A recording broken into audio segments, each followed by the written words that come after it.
In the heart of a vibrant African village, where the air was thick with the scent of blooming flowers and the laughter of children, there lived a brave young boy named Moyo.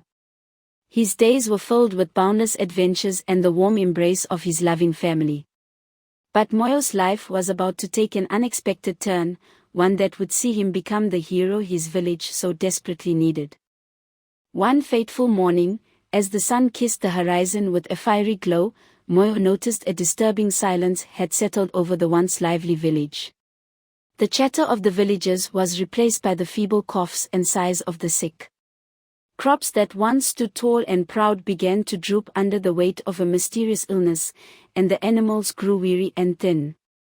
His heart heavy with concern, Moyo rushed to his grandmother Nola, whose wisdom was as vast as the savannah itself. Nola, upon hearing of the villagers' plight, knew that the cause was not natural but the work of dark magic. She revealed to Moyo the legend of an enchanted elephant named Tembo, whose eyes gleamed with the light of 1,000 stars and whose tusks shimmered like the moon.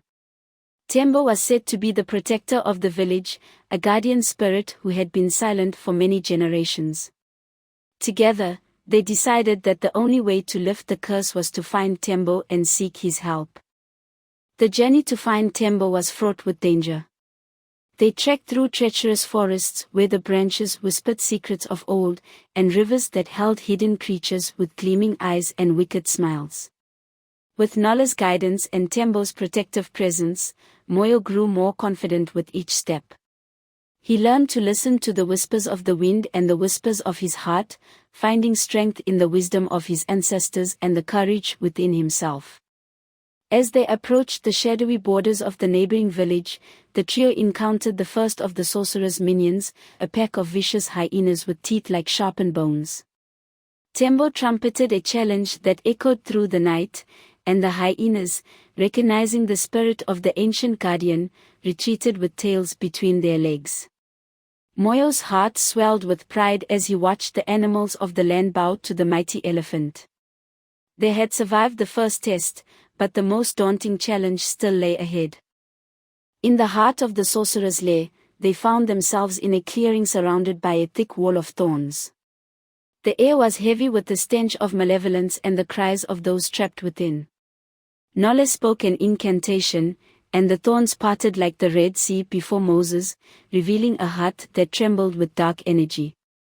Inside, the sorcerer cackled over a cauldron bubbling with a foul concoction.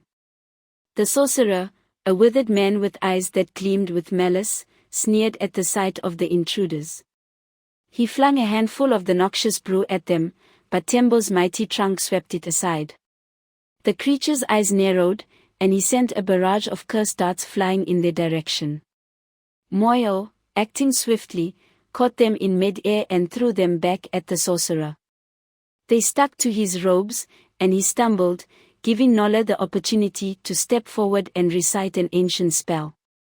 The ground beneath the sorcerer began to shake, and the hut walls trembled as if they were made of paper.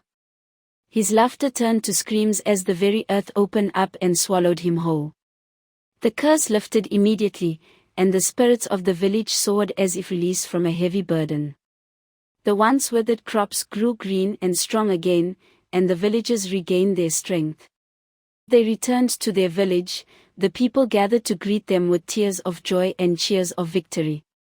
They hailed Moyo as the bravest among them, and Nola as the wisest.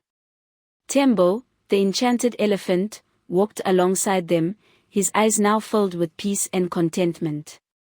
The village erupted into a festival that lasted for days, with music, dancing, and storytelling that reverberated through the night, sharing the tale of the brave young boy, the wise grandmother, and the mighty protector who had saved them all.